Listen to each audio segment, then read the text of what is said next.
نحمده ونصلي على رسوله الكريم أما بعد فأعوذ بالله من الشيطان الرجيم بسم الله الرحمن الرحيم رب اشرح لي صدري ويسر لي أمري واحلل عقدة من لساني يفقهوا قولي رب زدني علما اللهم فقهنا في الدين رب يسر ولا تعسر آمين يا رب العالمين۔ السلام علیکم ورحمۃ اللہ وبرکاتہ۔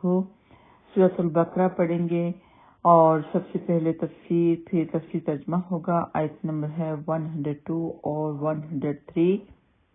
وَاتَّبَعُوا مَا تَتْلُو الشَّيَاطِينُ عَلَى مُلْكِ سُلَيْمَانَ وَمَا كَفَرَ سُلَيْمَانُ وَلَكِنَّ الشَّيَاطِينَ كَفَرُوا يُعَلِّمُونَ النَّاسَ السِّحْرَ وَمَا أُنزِلَ عَلَى الْمَلَكَيْنِ بِبَابِلَ هَارُوتَ وَمَارُوتَ وَمَا يُعَلِّمَانِ مِنْ أَحَدٍ حَتَّى يَقُولَا إِنَّمَا نَحْنُ فِتْنَةٌ فَلَا تَكْفُرْ فَيَتَعَلَّمُونَ مِنْهُمَا مَا يُفَرِّقُونَ بِهِ بَيْنَ الْمَرْءِ وَزَوْجِهِ وَمَا هُمْ بِضَارِّينَ بِهِ مِنْ أَحَدٍ إِلَّا بِإِذْنِ اللَّهِ وَيَتَعَلَّمُونَ مَا يَضُرُّهُمْ وَلَا يَنفَعُهُمْ وَلَقَدْ عَلِمُوا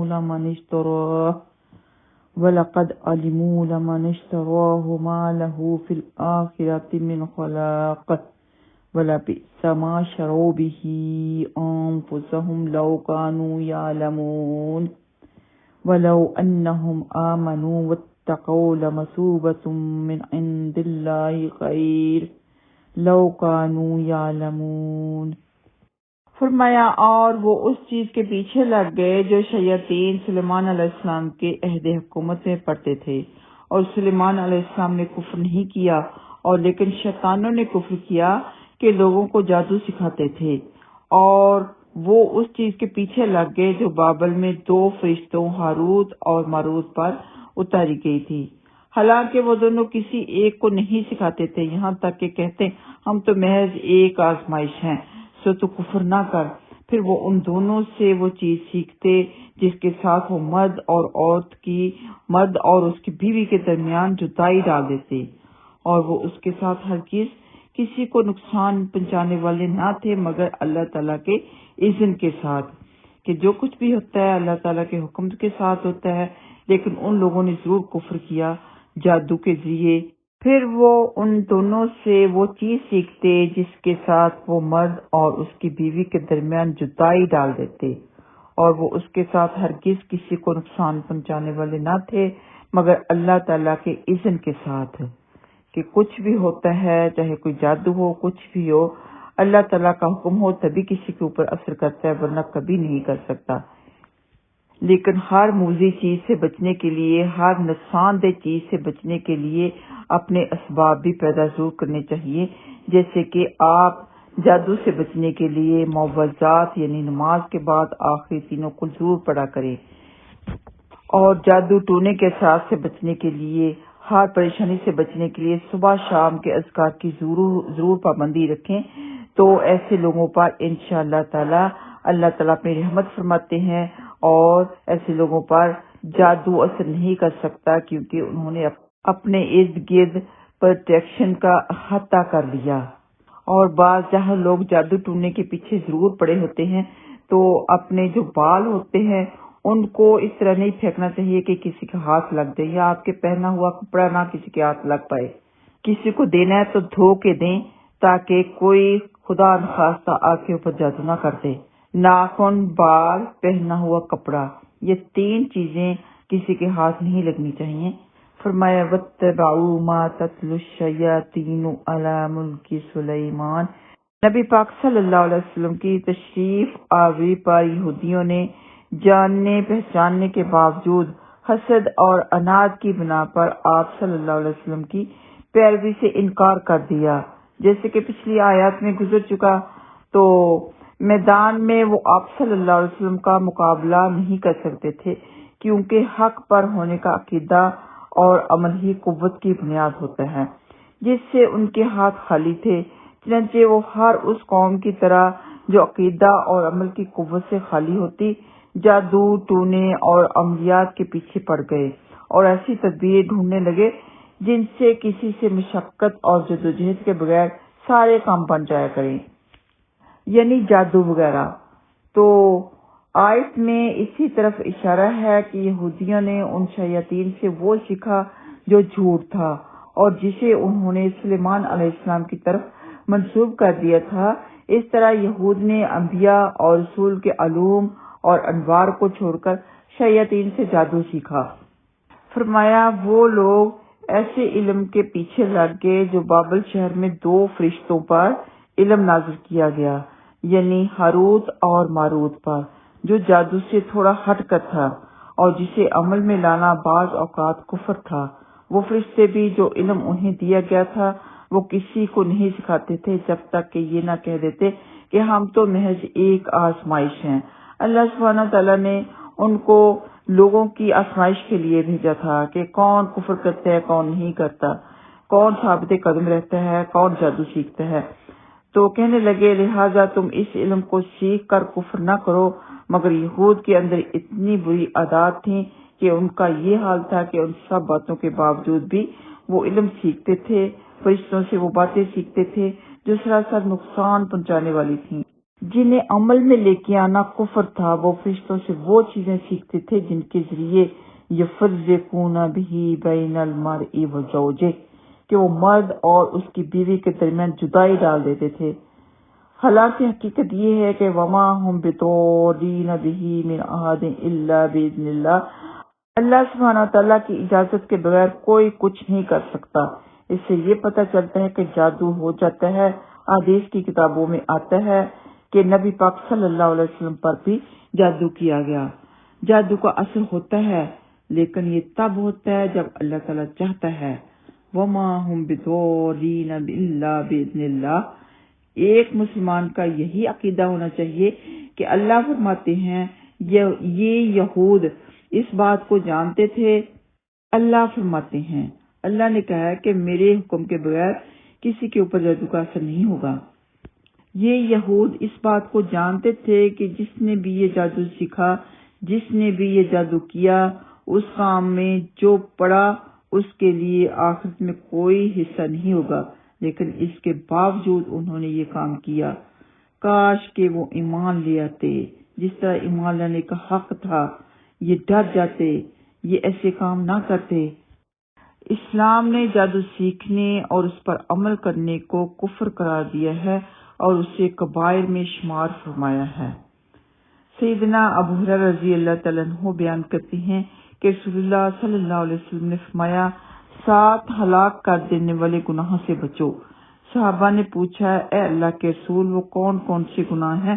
رسول اللہ صلی اللہ علیہ وسلم نے فرمایا، اللہ کے ساتھ شرک کرنا، جادو کرنا، اللہ نے جس جان کا قتل کرنا حرام کیا ہے اسے ناحق قتل کرنا، سود کھانا، یتیم کا مال کھانا، جنگ کے دن پیٹ پھیرنا اور پاک دامن مومن عورتوں پر تہمت لگانا۔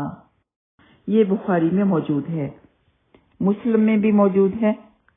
سیدنا عائشہ صدیقہ رضی اللہ تعالیٰ عنہ بیان کرتی ہیں کہ قبیلہ بنو زریق سے تعلق رکھنے والے ایک شخص ربید بن الاسم نے رسول اللہ صلی اللہ علیہ وسلم پر جادو کر دیا، جس سے آپ صلی اللہ علیہ وسلم متاثر ہوئے۔ چنانچہ آپ کا خیال ہوتا کہ آپ نے فلاں کام کر لیا ہے، حالانکہ وہ کام نہیں کیا ہوتا تھا۔ یہ معاملہ ایسے ہی چلتا رہا یہاں تک کہ آپ ایک دن یا ایک رات میرے پاس تھے اور بار بار اللہ تعالیٰ سے دعا کرتے تھے۔ اس کے بعد مجھ سے فرمانے لگے، اے عائشہ، کیا تمہیں معلوم ہے کہ اللہ تعالیٰ نے مجھے وہ بتا دیا ہے جو میں نے اس سے پوچھا؟ میرے پاس 2 آدمی آئے تھے، جن میں سے ایک میرے سر اور دوسرا میرے پاؤں کے پاس بیٹھ گیا، اور ایک نے دوسرے سے پوچھا، اس شخص کو کیا ہوا ہے؟ دوسرے نے کہا، اس پر جادو کیا گیا ہے۔ اس نے پوچھا، کس نے کیا ہے؟ دوسرے نے جواب دیا، لبید بن الاسم نے۔ اس نے پوچھا، کس چیز میں کیا ہے؟ دوسرے نے جواب دیا، کنگھی، بالوں اور کھجور کے گوشے کے غلاف میں۔ اس نے پوچھا، جس چیز میں اس نے جادو کیا ہے وہ کہاں ہے؟ دوسرے نے جواب دیا وی اروان کے کنویں میں۔ تو حضرت عائشہ صدیقہ رضی اللہ تعالیٰ عنہا نے کہا کہ پھر رسول اللہ صلی اللہ علیہ وسلم اپنے چند اصحاب کے ساتھ اس کنویں پر گئے اور پھر واپس آ گئے اور فرمانے لگے، اے عائشہ، اس کا پانی ایسے سرخ تھا جیسے مہندی کا نچوڑ ہوتا ہے، اور اس کی کھجوروں کے سر ایسے تھے جیسے شیطان کے سر ہوں، یعنی وہ بڑی بد شکل تھیں۔ میں نے کہا، اے اللہ کے رسول، آپ نے جادو کو نکالا کیوں نہیں؟ آپ صلی اللہ علیہ وسلم نے فرمایا، اللہ تعالیٰ نے مجھے عافیت دی ہے اور میں نہیں چاہتا کہ لوگ کسی شر اور کسی فتنہ میں مبتلا ہو جائیں۔ اس کے بعد آپ صلی اللہ علیہ وسلم نے حکم دیا اور اس کنویں کو بھر دیا گیا۔ یہ صحیح مسلم کی حدیث نمبر 5703 میں موجود ہے اور یہ صحیح بخاری میں بھی موجود ہے۔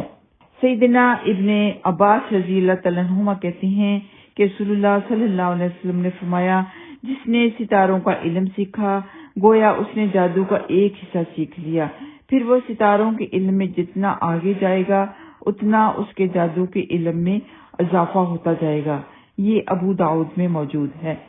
بڑے افسوس کے ساتھ کہنا پڑتا ہے کہ زیادہ تر اکثریت ہمارے مسلمانوں کی ہے کہ ستاروں کے ذریعے لوگوں کو ان کا فیوچر بتاتے ہیں، ان کے دن کا حال بتاتے ہیں کہ آپ کا دن اچھا رہے گا کہ برا رہے گا۔ تو یہ جادو ہے۔ ان کی حالانکہ باتیں سچ بھی ہو جاتی ہیں لیکن ہے تو جادو، اور ان کے علم میں بھی اضافہ ہوتا چلا جائے گا، جیسے کہ یہ حدیث پاک میں ہے۔ تو نہ تو کسی کو ستاروں کا علم سیکھنا چاہیے اور نہ ہی کسی کو ان باتوں کے پیچھے پڑنا چاہیے کہ ہر روز نیوز پیپر لے کر بیٹھ جائیں کہ دیکھیں میرا آج حال کیسا ہوگا، آج میرا دن کیسا ہوگا۔ تو کچھ لوگ ہیں کہ زبان سے تو کہہ دیتے ہیں کہ ہم یہ ان باتوں کو بلیو نہیں کرتے، لیکن دیکھ ضرور لیتے ہیں۔ ان کا دل ضرور چاہتا ہے کہ میں دیکھ لوں میرا دن کیسا رہے گا، میرا فیوچر کیسا رہے گا۔ تو یہ بالکل ناجائز اور غلط باتیں ہیں۔ تو یہ جادو کے بارے میں ہی احادیث ہیں آگے بھی، اور سیدنا سعد بن ابن وقاص رضی اللہ تعالیٰ عنہما بیان کرتے ہیں کہ رسول اللہ صلی اللہ علیہ وسلم نے فرمایا، جس شخص نے صبح 7 اجوا کی کھجوریں کھا لی تو اس دن اس پر زہر اور جادو کا اثر نہیں ہو سکتا۔ اور مسلم کی روایت میں ہے کہ آپ صلی اللہ علیہ وسلم نے فرمایا، جو شخص 7 کھجوریں جو مدینہ کے 2 پہاڑوں کے درمیان میں ہیں صبح کے وقت کھا لے تو شام تک اس کو کوئی زہر نقصان نہیں پہنچا سکتا۔ یہ بخاری میں موجود ہے، مسلم میں موجود ہے۔ صحیح مسلم کی حدیث نمبر 5339 ہے۔ حضرت قتادہ رضی اللہ تعالیٰ عنہ بیان کرتے ہیں کہ میں نے سعید بن مسیب رضی اللہ تعالیٰ عنہما سے پوچھا، اگر کسی شخص پر جادو کیا گیا ہو یا اسے اس کی بیوی کے پاس جانے سے باندھ دیا گیا ہو تو کیا اس کا دفیہ کرنا اور اس جادو کو باطل کرنے کے لیے دم کرنا درست ہے یا نہیں؟ تو انہوں نے جواب دیا، اس میں کوئی قباحت نہیں۔ جادو کو باطل کرنے والوں کی نیت اچھی ہوتی ہے اور اللہ تعالیٰ نے اس بات سے منع نہیں فرمایا جس سے فائدہ ہو، جب تک اس میں شرکیہ الفاظ نہ ہوں اور نہ کوئی شرکیہ طریقہ ہو۔ یہ بخاری میں موجود ہے۔ اللہ سبحانہ وتعالیٰ فرماتے ہیں وَيَتَعَلَّمُونَ مِنْهُمَا مَا يَفَرِّقُونَ بِهِ بَيْنَ الْمَرْءِ وَزَوْجِهِ۔ یہ آیت دلیل ہے کہ جادو حقیقت ہے اور وہ اللہ تعالیٰ کے ارادہ کے مطابق نقصان پہنچاتا ہے۔ اللہ تعالیٰ نے اس آیت میں صراحت کرتی ہے کہ جادوگر دنیاوی تعلقات میں سب سے قوی رشتہ یعنی میاں بیوی کے تعلقات کو بھی توڑنے میں کامیاب ہو جاتے ہیں۔ سیدنا جابر بن عبداللہ رضی اللہ تعالیٰ عنہما سے روایت ہے کہ نبی اکرم صلی اللہ علیہ وسلم نے فرمایا، ابلیس اپنا تخت پانی پر رکھتا ہے اور لوگوں کو گمراہ کرنے کے لیے اپنے لشکر روانہ کرتا ہے۔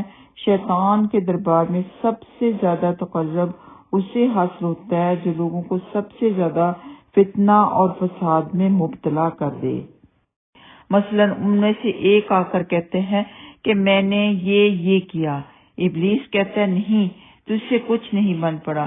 پھر ایک اور شیطان آ کر اسے یہ کہتے ہیں کہ میں فلاں شخص کے پیچھے پڑ گیا اور اس وقت تک میں نے اس کا پیچھا نہیں چھوڑا جب تک اس میں اور اس کی بیوی میں جدائی نہیں ڈال دی۔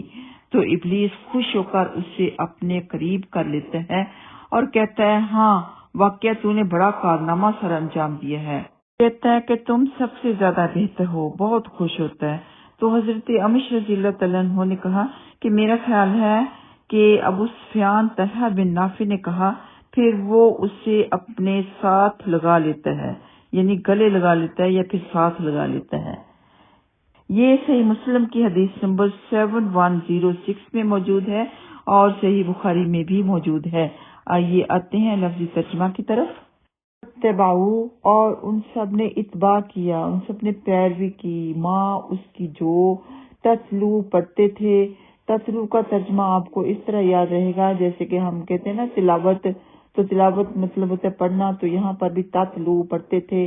الشیاطین، شیاطین، علی پر سلیمان، سلیمان علیہ السلام، علی ملک سلیمان، سلیمان علیہ السلام کی بادشاہت پر۔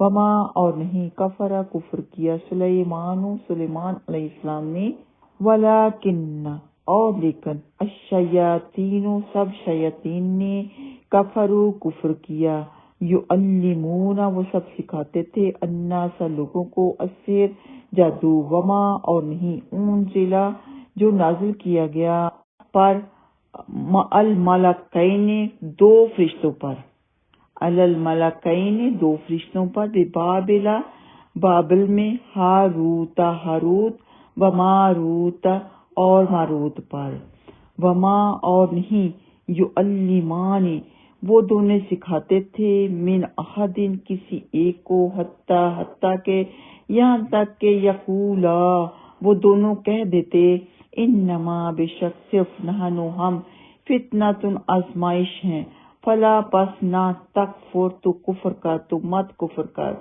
فیتعلمون، پھر بھی وہ سب سیکھ لیتے، پس، یتعلمون، وہ سب سیکھ لیتے، بھی براکٹ میں ساتھ لگا لیں گے، منہما، ان دونوں سے، ما، جو، یفرقون، تفریق ڈال دیتے، جدائی ڈال دیتے، بھی، اس سے، بین المرء، درمیان آدمی کے، مرء، بین، درمیان، المرء، آدمی کے، وزوجہ، اور اس کی بیوی کے، اس کی زوجہ کے، وما، اور حالانکہ نہیں، ہم، وہ سب، بضارین، نقصان پہنچانے والے، بھی، اس سے، من احد، کسی کو، الا، مگر، باذن اللہ، اللہ کے حکم سے، کہ کوئی جتنا مرضی جادو سیکھ لے، کوئی جتنا مرضی بڑا جادو سیکھ لے، تو جس پر اللہ تعالیٰ کی رحمت ہوتی ہے، برکتیں ہوتی ہیں، اس کے اوپر وہ جادو کوئی اثر نہیں کر سکے گا۔